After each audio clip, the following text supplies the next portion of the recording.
Ibu negara Amerika Serikat Melania Trump mencuri perhatian lewat pidatonya di hari kedua Konvensi Nasional Partai Republik. Tanpa memanaskan suasana politik jelang pemilihan presiden dengan menyerang Partai Demokrat, Melania justru meminta agar masyarakat Amerika tak lagi terpecah belah jelang pemilu 3 November mendatang. Melania juga mengangkat isu rasisme yang kerap dihindari suaminya. Wanita yang lahir di Slovenia ini membagikan kisahnya menjadi pendatang di Amerika Serikat. Ya, dalam 30 menit pidatonya, Melania juga menyampaikan rasa hormat atas jasa-jasa petugas medis Amerika Serikat yang berjuang melawan pandemi virus corona. Ia pun mengharapkan masyarakat untuk kembali memilih suaminya sebagai pemimpin negeri Paman Sam. Many people are anxious and some feel helpless. I want you to know you're not alone. My husband's administration will not stop fighting until there is an effective treatment or vaccine available to everyone. Donald will not rest until he has done all he can to take care of everyone impacted by this terrible pandemic. As an immigrant and a very independent woman, I understand what a privilege it is to live here and to enjoy the freedoms and opportunities that we have.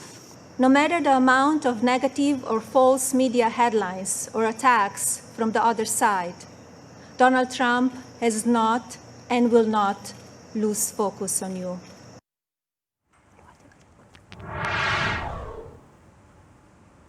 Nah, ini pendekatan yang menarik ya kalau kita lihat ini bagaimana Melania Trump mengangkat isu rasisme melalui kisahnya sendiri. Karena kalau kita ingat sejarah Melania Trump ini yang saat ini berusia 50 tahun, lahir di Yugoslavia dan juga pindah ke New York di sekitar tahun 1990-an untuk bekerja sebagai model fashion begitu. Dan bahasa pertamanya aja yang digunakan ini adalah bahasa Slovenia.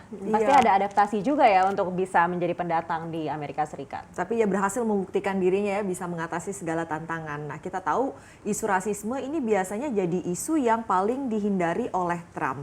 Kita lihat bagaimana hasilnya dari langkah ini ya, yang pasti jelang pemilu Trump dan Partai Republik masih tertinggal dalam sejumlah jajak pendapat dari rivalnya Partai Demokrat ini. Iya, padahal penonton konvensi Partai Republik lebih sedikit. Dan dengan Nielsen melaporkan penonton pembukaan konvensi Partai Demokrat ini sebanyak 19,7 juta begitu ya. Sedangkan penonton untuk konvensi Partai Republik 17 juta saja.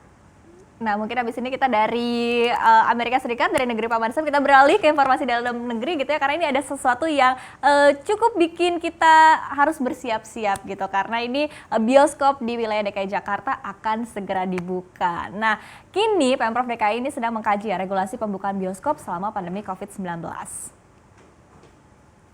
Nantinya dalam regulasi yang akan diatur secara detail mengenai aturan apa saja yang wajib diterapkan oleh pelaku usaha bioskop, karyawan, hingga pengunjung.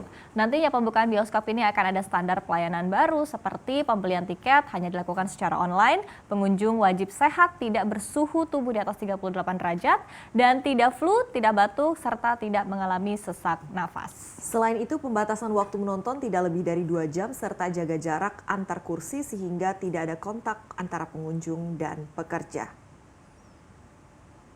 Imunitas masyarakat juga bisa meningkat karena bahagia atau suasana mental fisik dari para penonton dan masyarakatnya juga ditingkatkan. Timing, kapan itu dibuka? Tentunya tidak semua sama waktunya untuk memastikan bahwa setiap yang dilakukan betul-betul dengan perhitungan yang sangat matang. Masyarakat dengan usia rentang di atas 12 tahun dan di bawah 60 tahun dan tidak memiliki penyakit penyerta lainnya. Kami selalu garis bawahi pada mereka bahwa persiapan silahkan dilakukan, tapi keputusan mengenai pembukaan nanti kita melihat kondisi Jakarta dan juga kita melihat bagaimana kesiapan di pelaku untuk mengeksekusinya.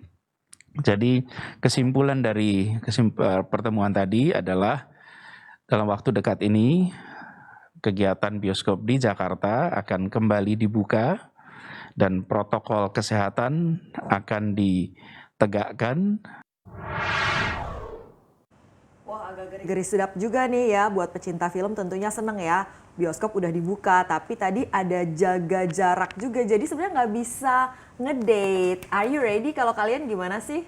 Gimana ya, pastinya akan muncul pro dan kontra juga gitu ya. Jadi di satu sisi kalau untuk segi pro-nya sendiri ya kita ketahui bahwa industri perfilman ini juga mengalami kondisi yang sangat sulit dengan ditutupnya bioskop juga begitu kan. Kita ketahui dari PSBB yang pertama dari bulan Maret, ini artinya sekitar 6 bulan hingga saat ini tentunya juga menjadi sesuatu yang berat sekali bagi mereka yang memiliki industri bioskop itu sendiri dan juga perfilman sendiri begitu kan. Jadi ya mungkin ini sudah mulai harus kembali ke new normal, termasuk juga bioskop kali ya. Jadi Kalau biar secara adil personal begitu. saya justru masih pikir-pikir dulu ya kalau harus nonton di bioskop begitu, karena resikonya masih tinggi, belum ada vaksin juga begitu. Jangan sampai adanya kebijakan ini justru malah menciptakan lonjakan kasus baru COVID-19 yang kita belum tahu juga ini penyelesaiannya seperti apa. Ini kan berarti kita dalam ruangan tertutup 2 jam loh ya.